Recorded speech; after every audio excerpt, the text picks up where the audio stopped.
অনুমতি নিতে গিয়েছিলেন উচ্চ আদালতে, সেটিও তারা বলেছিলেন যে আমাদের নিরাপত্তার ব্যবস্থা করে দেন, আমরা অবশিষ্ট অংশটা আমাদের মতো করে কবর দিই। সেই অনুমতিও পাননি। কোন দেশে তাহলে আমরা এখন আসছি? কোন নতুন বন্দোবস্তের কথা আমরা বলছি? কোন পরিচয়ের কথা আমরা এখানে বলছি? সারা দেশে ঘোষণা দিয়ে কারো চুল লম্বা, কেউ হয়তো ফকির দরবেশ নিজের মতো করে ঘোরেন, পিতার মতো করে জীবনযাপন করেন, একদম ঘোষণা দিয়ে চুল কেটে দেওয়ার উৎসব চলছে। কেন? এই সভ্য সমাজে তো এত লম্বা চুল নিয়ে ঘোরাফেরা করা যায় না, এইভাবে পাগলের মতো তো ঘোরাফেরা করা যায় না। তারা কিন্তু, যারা চুল কাটছেন তারা কিন্তু এই ব্যক্তিগুলোর জীবনের নিরাপত্তা নিশ্চয়তার দায়িত্ব কিন্তু নিচ্ছেন না। তারা একটা নির্দিষ্ট ধর্মবিশ্বাসের জায়গা থেকে এই চুল কাটার দায়িত্ব কিন্তু নিচ্ছেন। বাউলদের চুল কাটা হয়েছে, বাউলদের নানান কাজে আওয়ামী লীগ সরকারের আমল থেকেই এ পর্যন্ত কন্টিনিউ করে যাচ্ছে নানান ধরনের বাধাগ্রস্ত করা, তাদেরকে হামলা করা। বাংলাদেশের এমন কোনো প্রান্ত নেই যেখানে এই ধরনের মানুষগুলো হামলার শিকার হচ্ছেন না। কোন বর্বর জাতিতে পরিণত হলাম আমরা নতুন বন্দোবস্তের নাম করে? পুলিশ প্রশাসন, সেনাবাহিনী সহ সবাই দাঁড়িয়ে থাকে, তামাশা দেখে। পুলিশের কাজ তামাশা দেখা? পুলিশ এই ধরনের অপরাধগুলো হতে দেখলে দাঁড়িয়ে দাঁড়িয়ে তামাশা দেখা তাদের কাজ? রাষ্ট্রের খরচে আমার আপনার করের টাকায় চলা এইসব বাহিনীগুলো তামাশা দেখবে বসে বসে?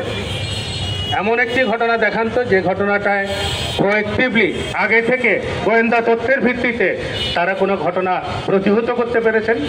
গোয়েন্দা সংস্থা কাজ করছে না এখন।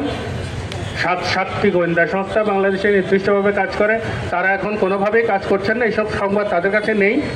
কেউ তৈরি হচ্ছে কোনো একটা জায়গায় গণ্ডগোল তৈরি করার জন্য, সেটা আগে থেকে প্রতিহত করার কোন চেষ্টাটা আপনারা দেখেছেন?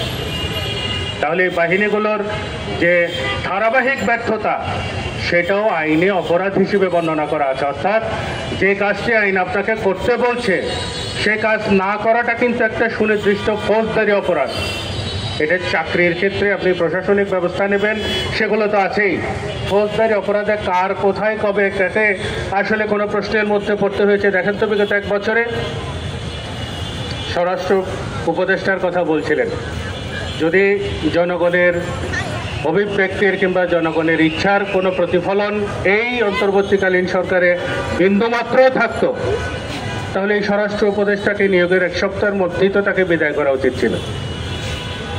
কোন যোগ্যতাটা উনি দেখাতে পেরেছেন, কোন কথাটা যৌক্তিকভাবে তিনি আসলে এখানে বলতে পেরেছেন? পুলিশ প্রশাসনের মধ্যে সংস্কারের যে প্রশ্ন, আমি বলছি না যে সংস্কার দাবি তোলা হয়েছে পুলিশ সংস্কার সংক্রান্ত কমিশনের সেই সংস্কার, আমি বলছি প্রশাসনিক জায়গায় তো তাকে স্কুলের হেডমাস্টারের দায়িত্বটা তো পালন করতে হয়। সেই হেডমাস্টার কোন কোন শিক্ষক কোন কোন সাবজেক্টের উপরে ক্লাস নেবেন সেটা ঠিক করে দেন, কিভাবে চলবে স্কুলটা সেটা ঠিক করেন। স্কুল চালানোর ক্ষেত্রে তার ভূমিকা কি? পুলিশ প্রশাসন চালানোর ক্ষেত্রে কোন ভূমিকাটা রেখেছেন উনি? পুলিশেরও নিজেদের যে সুবিধা অসুবিধা সেগুলো দেখাশোনার ক্ষেত্রে কোন ধরনের ভূমিকা রাখতে পেরেছেন? আমাদেরও কিছু লোকজন তো আছে পুলিশের মধ্যেই।